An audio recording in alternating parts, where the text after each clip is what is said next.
دنیا کی جنگی تاریخ اگرچہ بہت پرانی ہے، لیکن کیا آپ نے کبھی ایسے جرنیل کے بارے میں سنا ہے جس نے اپنی پوری زندگی میں ایک بھی جنگ نہیں ہاری؟ جی ہاں، وہ کوئی افسانوی کردار نہیں بلکہ حقیقی تاریخ کا سب سے بڑا سپہ سالار تھا، جس کا نام ہے خالد بن الولید رضی اللہ تعالی عنہ، جنہیں دنیا سیف اللہ یعنی اللہ کی تلوار کے نام سے جانتی ہے۔ اس سے پہلے کہ میں آپ کو ان کی جنگی حکمت عملی کے کارنامے سناؤں، ایک بات ذہن میں رکھے، نپولین ہو یا سکندر اعظم، ہٹلر ہو یا جولیس سیزر، کسی نے بھی خالد بن ولید رضی اللہ تعالی عنہ جیسا رتبہ اور مقام حاصل نہیں کیا، کیونکہ وہ اپنی پوری جنگی زندگی میں ایک بھی میدان نہیں ہارے۔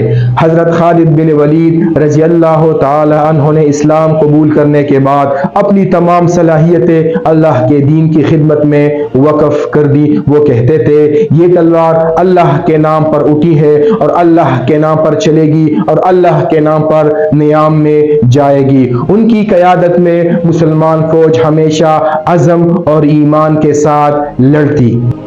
دشمن کے بڑے لشکر بھی ان کے سامنے ریت کے ذروں کی طرح بکھر جاتے، اس لیے مورخین نے انہیں عسکری تاریخ کا بے مثال سپہ سالار کہا ہے۔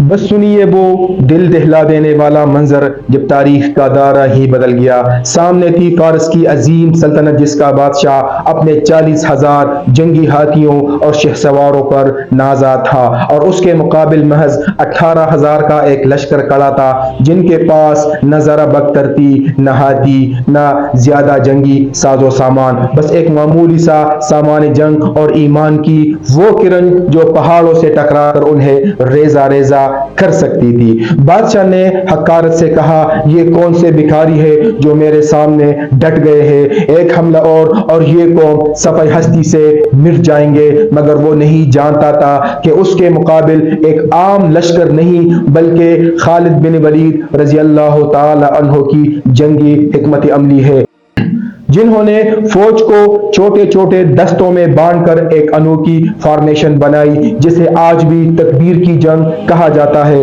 ہر سپاہی ایک زندہ میزائل بن کر اللہ اکبر کی گونج کے ساتھ حملہ اور ہوتا، اور جب دشمن اسے روکنے کو بڑھتا تو دوسرا دستہ نئے رخ سے ٹوٹ پڑتا، یہاں تک کہ فارسی فوج جو تعداد اور اسلحے میں کئی گنا برتر تھی، اس طوفانی تکنیک کے سامنے ٹک نہ سکی اور راہ فرار اختیار کر گئی۔ یہ حکمت عملی بعد میں جنگی یرموک میں 4 چاند لگا گئی، جہاں رومیوں کا لشکر لاکھوں میں تھا اور سامنے محض 36,000 مجاہدین کھڑے تھے۔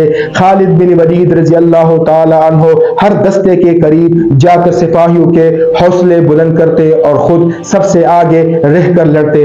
روایت میں آتا ہے کہ اس دن ان کی تلوار 9 بار ٹوٹی اور ہر بار وہ نئی تلوار اٹھا کر دشمن کی صفوں کو رون کر ڈالتے رہے۔ رومی حیران تھے کہ یہ چھوٹی سی قوم آخر کس آسمانی طاقت سے لڑ رہی ہے، مگر حقیقت یہ تھی کہ یہ صرف ایک جنگی کامیابی نہیں تھی بلکہ ایک ایسا لازوال سبق تھا کہ عزم و یقین کی طاقت ہمیشہ تعداد اور اسلحے پر بھاری پڑتی ہے، اور اسی جذبے نے خالد بن ولید رضی اللہ تعالی عنہ کا نام ہمیشہ کے لیے تاریخ کے اوراق میں امر کر دیا۔ حضرت خالد بن ولید رضی اللہ تعالی عنہ صرف ایک فاتح جنرل نہیں تھے بلکہ انصاف کی جیتی جاگتی تصویر تھے۔ جہاں ان کا لشکر پہنچتا وہاں تلوار نہیں بلکہ عدل کا پرچم لہراتا۔ وہ مفتوحہ علاقوں کو لوٹ مار کا شکار نہیں بناتے تھے بلکہ مقامی لوگوں کو ان کی زمینیں واپس دلاتے، کمزوروں کو سہارا دیتے اور غریبوں کے حقوق بحال کرتے، اور یہی انصاف دلوں کو کھینچ کر اسلام کے دامن میں لے آتا۔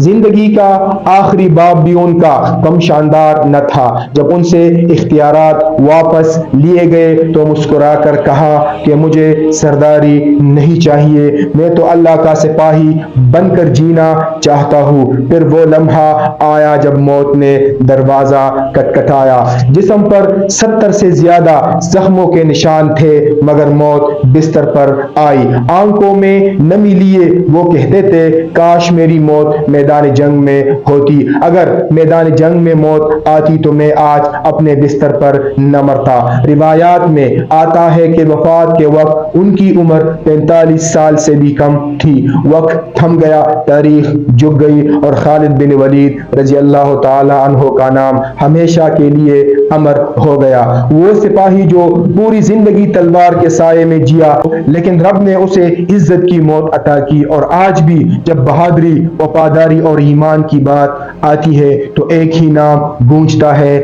خالد بن ولید، اللہ کی تلوار۔